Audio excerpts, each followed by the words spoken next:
기도하겠습니다. 하나님 아버지 감사합니다. 지난 일주일 동안도 건강 주셔서 우리가 활동할 수 있고 명절을 가족들과 함께 잘 보내게 하심 감사합니다. 일할 수 있는 직장을 주셔서 먹을 것, 입을 것, 살 곳을 주신 하나님 감사합니다. 모든 것의 공급자가 되시고 모든 것의 주관자가 되신 하나님이 내 아버지가 되심을 감사드립니다. 오늘도 예배 참석할 때 하나님께 감사한 마음으로 헌금을 드리는 성도들의 이름을 기억하시고 축복하여 주옵소서. 기도의 제목들을 담아 헌금하는 손길을 기억하시고 응답의 기쁨을 누리게 하소서. 가정을 평안케 하시며 모든 자녀들이 잘 되는 복을 주시옵소서. 평생을 살아갈 때 물질 때문에 고통당하는 성도 없도록 복의 복을 더하여 주옵소서. 감사드리며 예수님의 이름으로 기도합니다. 아멘.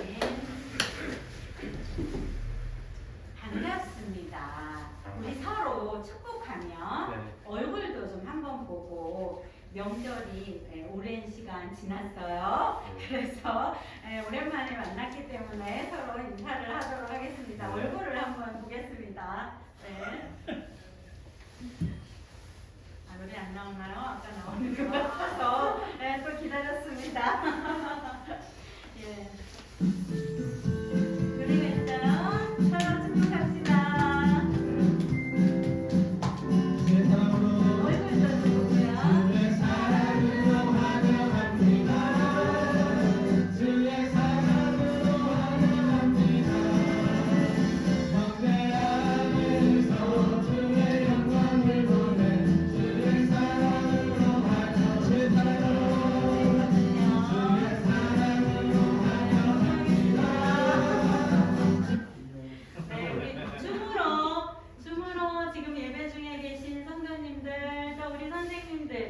사랑하고 축복합니다.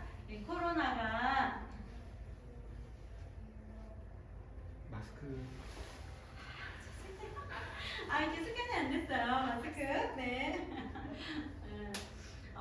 코로나 때문에 우리가 이렇게 자주 직접 모여서 예배를 드리지 못하니까 많이 답답하시죠.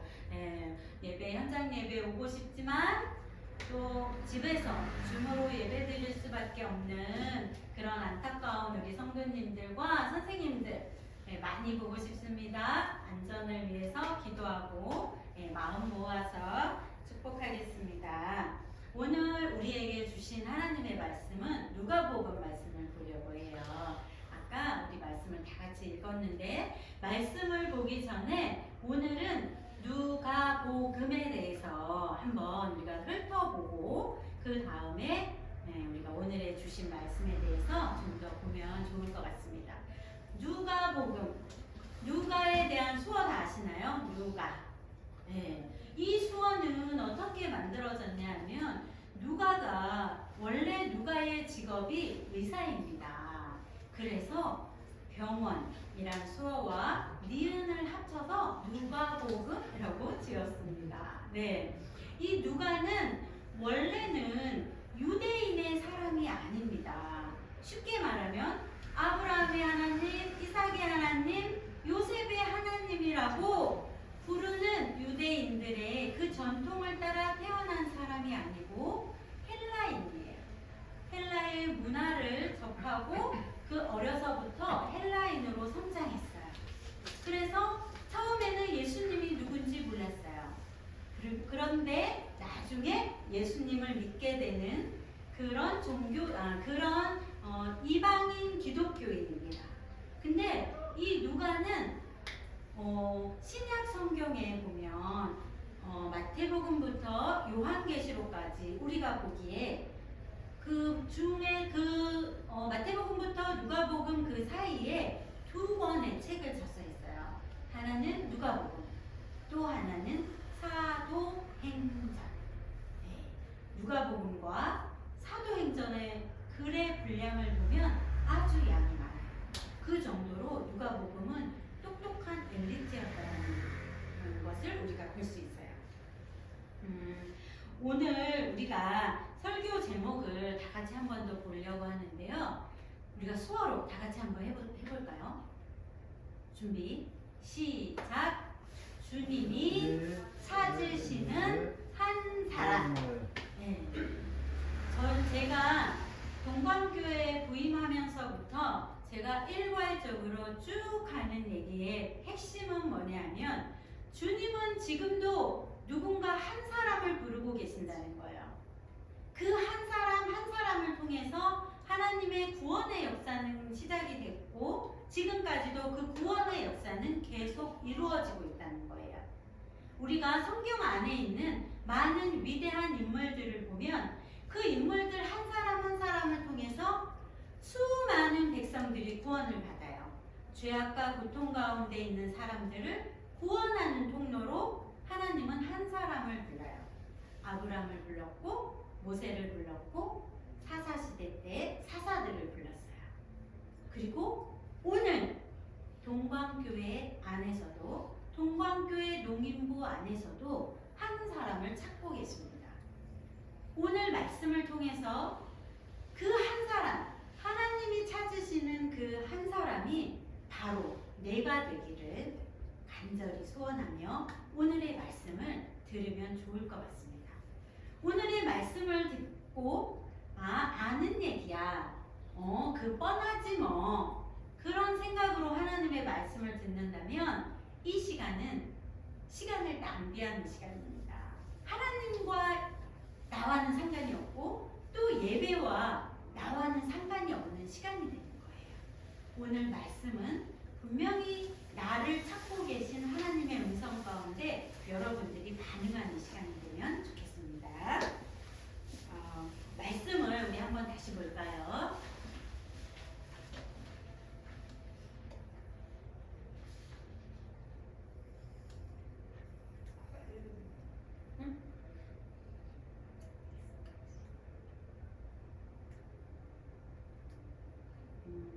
제 PPT, 설교 PPT를 쭉 넘겨보시면 그 순서대로 나올 거예요. 네. 같이 한번 읽어볼게요. 천천히. 이르시되 10장 1절 말씀이요. 10장 1절 말씀. 네네, 여기요.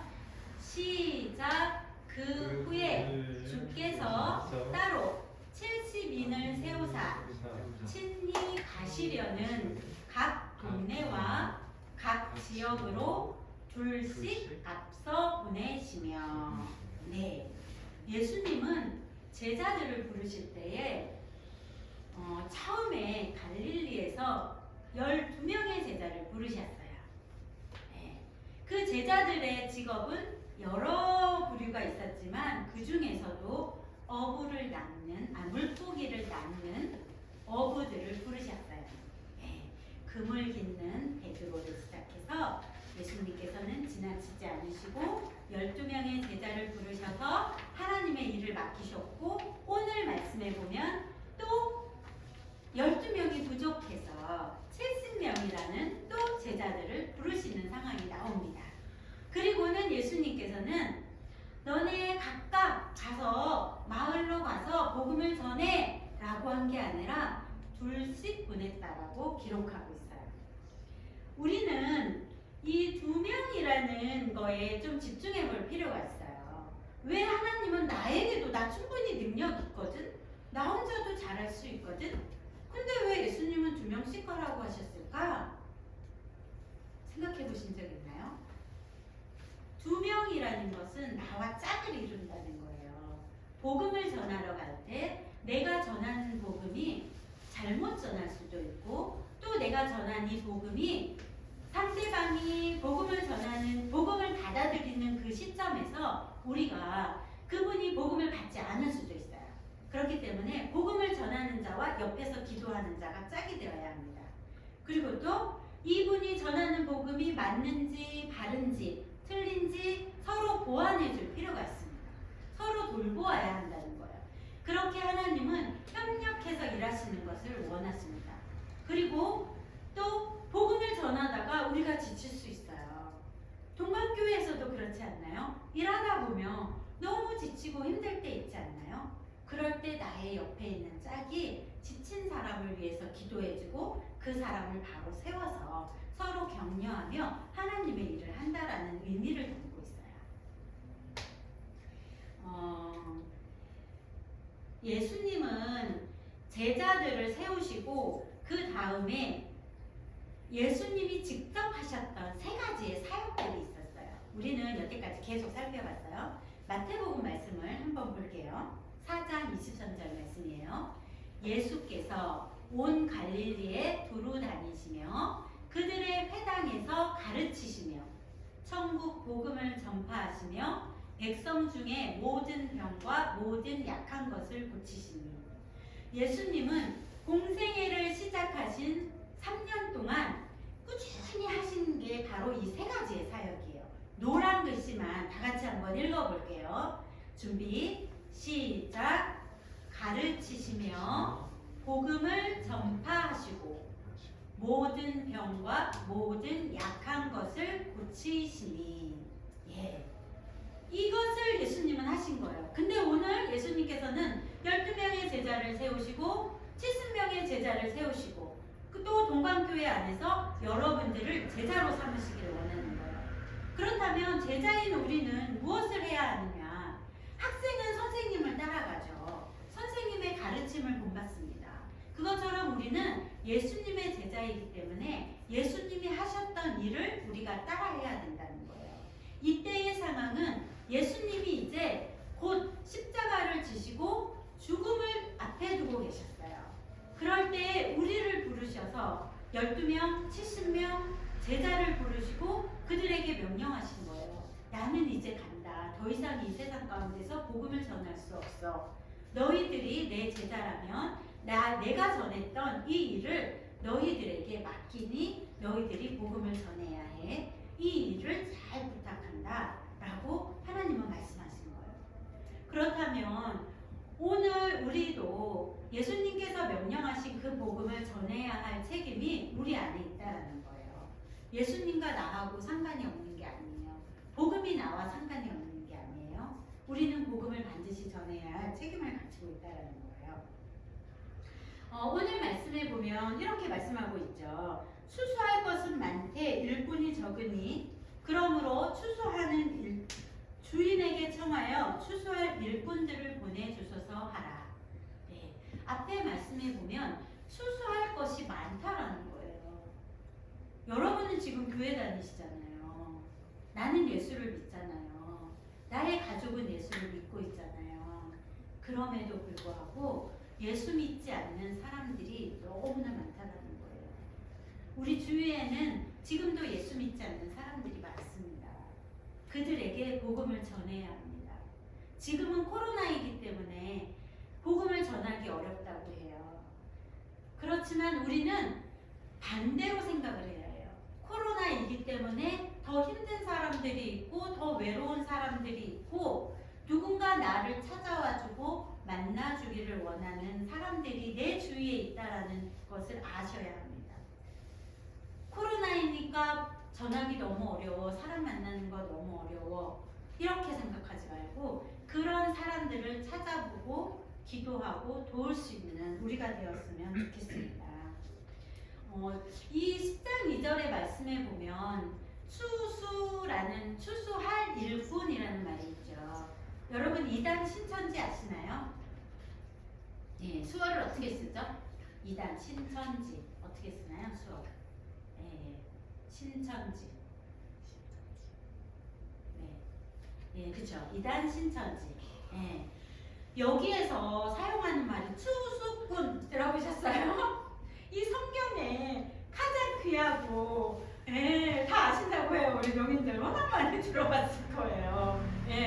이 좋은 단어를 이단에서 악용을 하고 있어요. 수수꾼이 되자 막 이러면서 우리는 그래서 복음을 바로 알아야 되고 복음을 바로 전해야 되고 그러려면 우리가 먼저 성경 말씀을 바로 알아야 한다는 거예요. 이단에서 추수꾼 쓰는데 그럼 우리 기독교는 뭐야?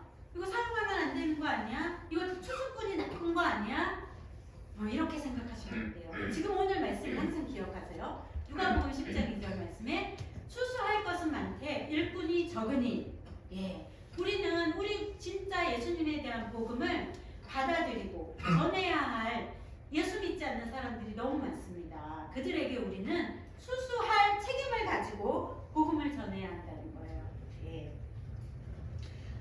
수수라는 의미는 이스라엘 백성들에게는 두 가지 의미를 가지고 있어요. 하나는 종말의 의미, 마지막 때를 의미하는 것. 이단에서는 이거를 많이 사용하죠. 마지막 때가 됐다. 그러니 빨리 복음을 전해서 우리 이단에 와야 된다라고 전하고 있어요. 그걸 절대 속지 마세요. 두 가지. 두 번째는 이스라엘 백성들은 수수는 곧 농사와 관련되어 있어요. 하나님께서 이스라엘 백성들을 가나안 땅으로 인도하시고 광야에서 먹여주셨던 만나와 메추라기를 끊기시고 가나안 땅에서는 곡식을 직접 심고 곡식을 거둠으로써 수수하는 기쁨을 누리게 하셨어요. 그 의미는 뭐냐면 우리를 구원해 주시고 우리를 보호해 주시고 우리를 인도해 주시고 우리의 모든 삶을 책임져 주시는 그 하나님에 대한 그런 의미를 담고 있다는 거예요. 구원의 의미를 추수가 담고 있는 거예요. 그것처럼 우리가 추수한다라고 할 때 나는 예수 믿었어. 나는 구원받았어. 그렇기 때문에 아직 구원받지 못한 사람들에게 내가 복음을 전해서 그들을 우리 예수 믿을 수 있도록 우리가 인도해야 할 그 추수의 책임이 우리한테 있다라는 그 의미를 반드시 우리는 기억하고 아셔야 합니다.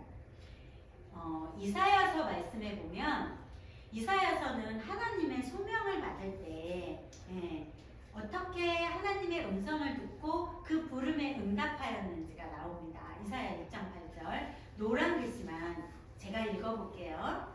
내가 누구를 보내며 누가 우리를 위하여 갈고 내가 이르되 내가 여기 있나이다 나를 보내소서.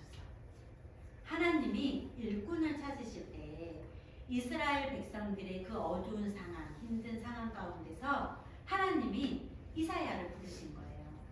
이사야에게 말했어요.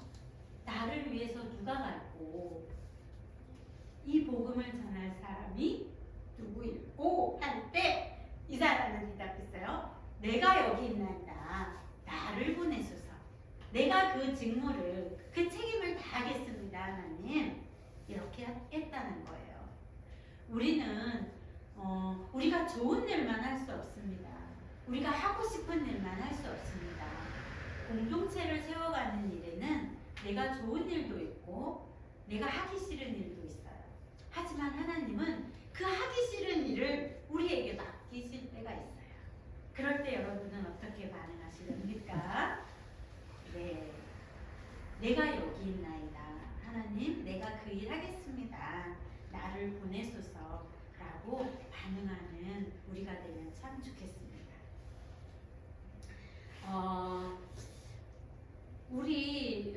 저는 이제 이런 생각을 해요. 여러분들이 다니실 때 QR코드가 없으면 음식점에 갈 수 없습니다. 또 커피숍에 갈 수 없어요. 내가 다니는 일거수일투 쪽을 QR이라는 휴대폰에 내장되어 있는 이것이 나를 다 모든 정보를 알려줘요. 지금 정부는 우리가 예배 드리는 상황까지도 조정하려고 해요. 코로나라는 것 때문에 교회 가지 마. 교회 인원을 제한해요. 내가 예배를 드리고 싶어도 예배를 드릴 수 없다는 거예요. 지금은 조금 그래도 자유롭죠? 몇 명까지 예배 드릴 수 있어요. 코로나 주사를 맞았으면 몇 명까지 예배를 드릴 수 있어요 라고 얘기했어요. 만약에요 이거는 만약에 정부에서 예배 드리지 마세요. 위험이 있습니다. 50명 제한하지 않겠습니다. 무조건 예배 드리지 마세요. 이런다면 우리 그리스도인들은 어떤 자세를 취해야 할까요?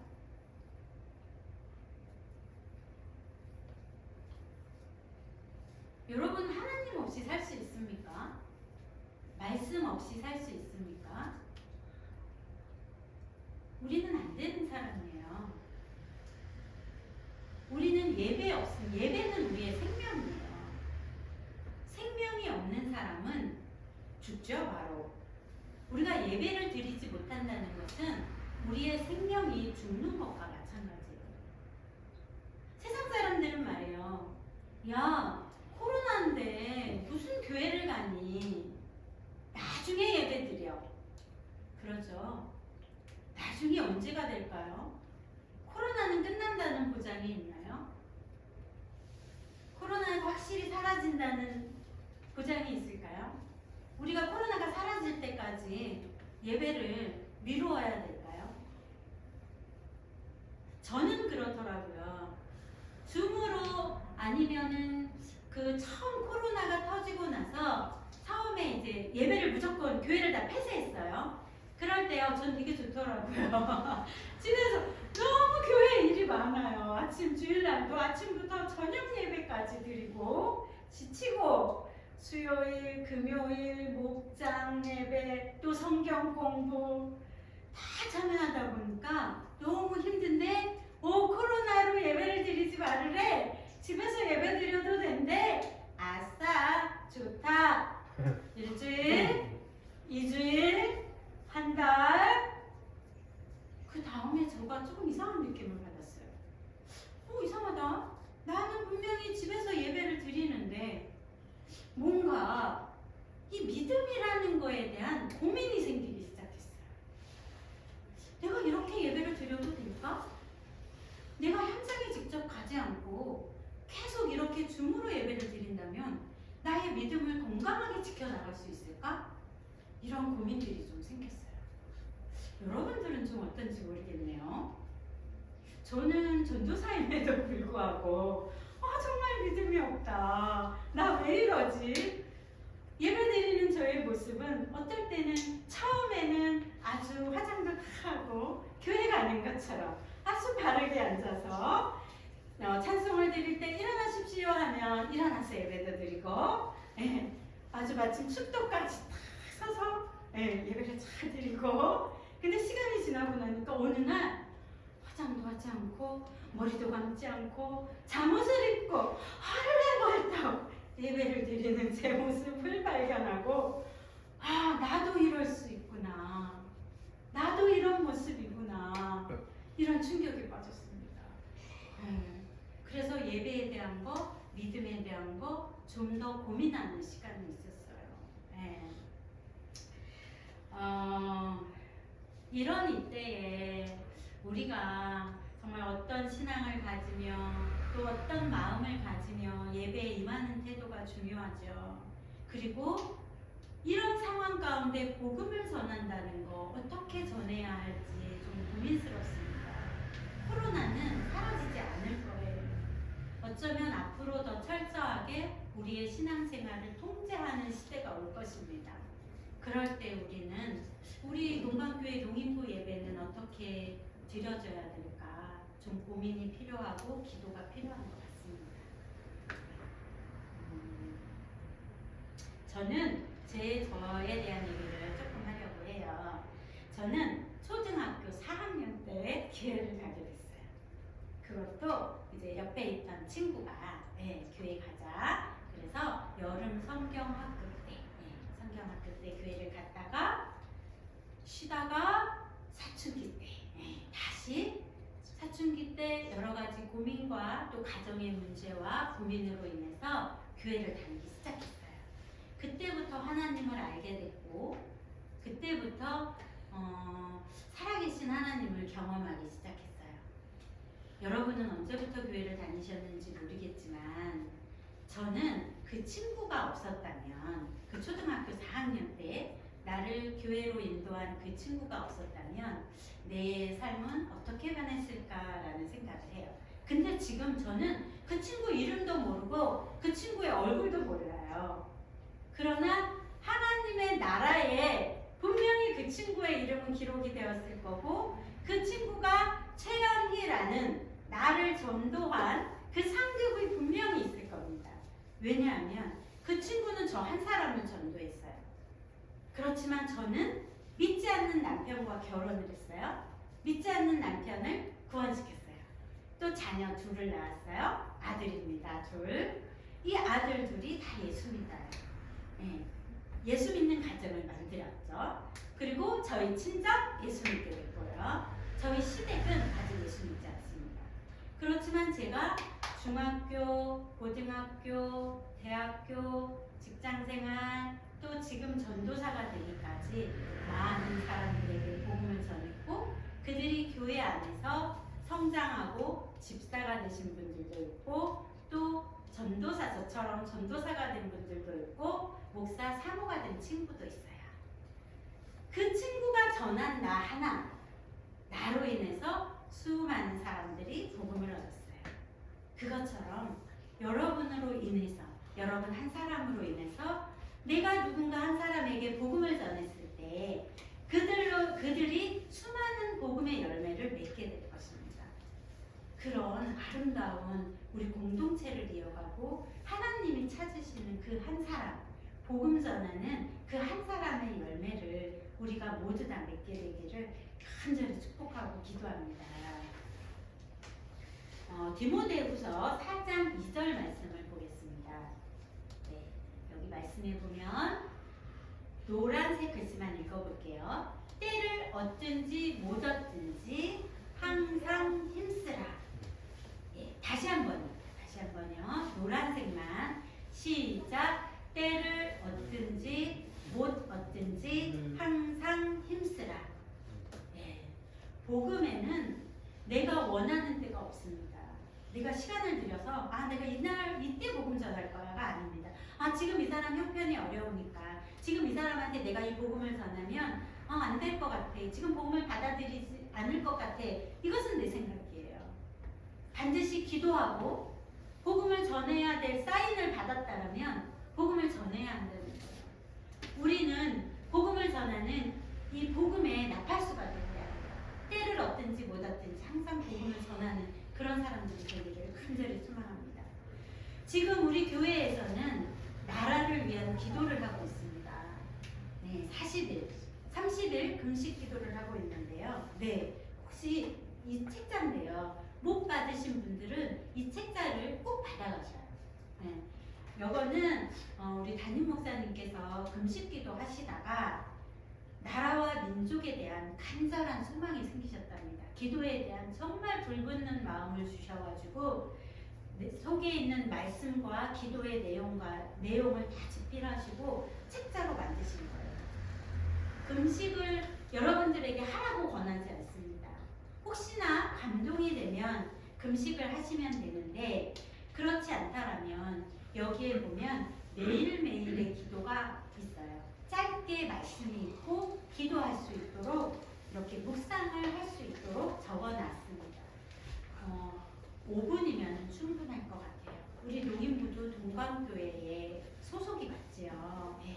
그렇다면 우리는 이 공동체 안에서 같이 가야 합니다. 지금 이제 3월이면 대통령 선거가 와요. 네. 지금 여러분들은 대통령 누구를 뽑으실 겁니까? 나에게 복지를 잘해주는 사람? 우리 장애인들에게 혜택을 많이 주는 사람? 말을 유사하게 아주 탁월하게 잘하는 사람? 그런 사람 뽑으시렵니까? 기도하십시오. 네. 기도하고 뽑으십시오. 네. 분명히 하나님이 원하고 하나님이 선출되기를 원하는 그런 대통령이 있을 것입니다. 그거를 우리가 기도로 마음으로 받아서 투표하는 시간들이 되면 좋겠습니다. 그러기 위해서는 우리가 기도해야 합니다. 이 나라와 민족을 위해서 기도하지 않으면 우리는 어떻게 될지 모릅니다. 지금도 동정해법이 계속 통과되려는 위기에 있잖아요. 대통령 그 공약에도 보면 나오시는 분들에도 보면 그 차별금지법이라는 이름으로 통과시키려는 그런 생각을 가지고 있는 분들도 계시더라고요. 성경과 정말 위배되는 그런 사상을 가지고 있는 분이 대통령이 된다면 우리는 신앙생활을 하는 것이 많이 어려울 수도 있어요. 좀 조심스러운 얘기긴 한데 이 부분은 여러분들이 철저하게 기도하고 우리나라를 위해서 꼭 기도하는 30일이 되었으면 좋겠습니다. 우리 찬송가 495장 3절을 같이 불러보도록 하겠습니다. 두 번 반복해서 부를 거예요.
복음의 일꾼으로 나를 보내주셔서 기도하면 좋겠습니다. 나를 기도의 일꾼으로 보내주셔서 기도하면 좋겠습니다. 오늘은 우리가 공동 기도문으로 다 같이 기도를 할 거예요. 네, 수어로 다 같이 기도를 드리도록 하겠습니다. 시작. 아버지 감사합니다. 우리를 부르셔서 복음을 전할 수 있도록 사명을 주심을 감사합니다. 예수님을 본받아 추수하여 분이 되어 복음을 바르게 전하는 충성된 사람이 되도록 성령 충만을 부어 주옵소서. 감사드리며 예수님의 이름으로 기도드립니다.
안녕하세요. 네, 감사합니다. 오늘 광고 하겠습니다.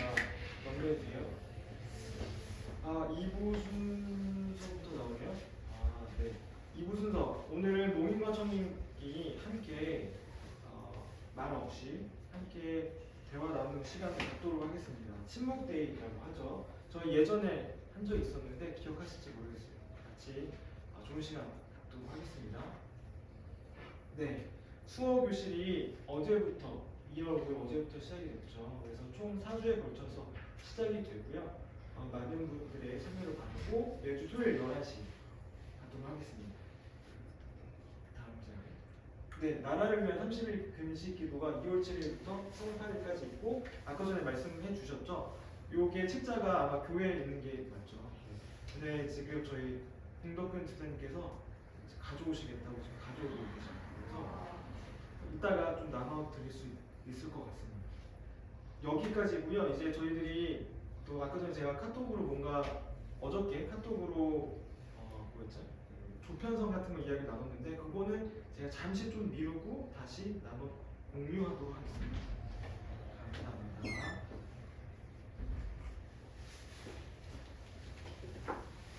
감사합니다. 신문대 생각을 못했어요.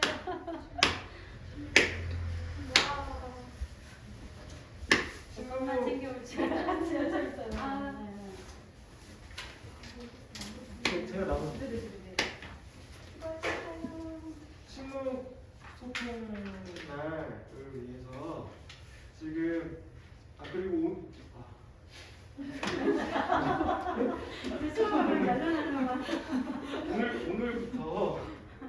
오늘부터 그 요 의자를 가지고 함께 예배를 드렸죠. 그래서 일단은 그 의자를 치우지 않고 의자 위에서 같이 그 이야기 나누는 시간 갖도록 할게요. 대신에 조금 같이 볼 수 있도록 둥그렇게 좀 배치만 하도록 하겠습니다. 그리고 나서 대화하도록 하겠습니다. 네. 일단 시작할게요. 네.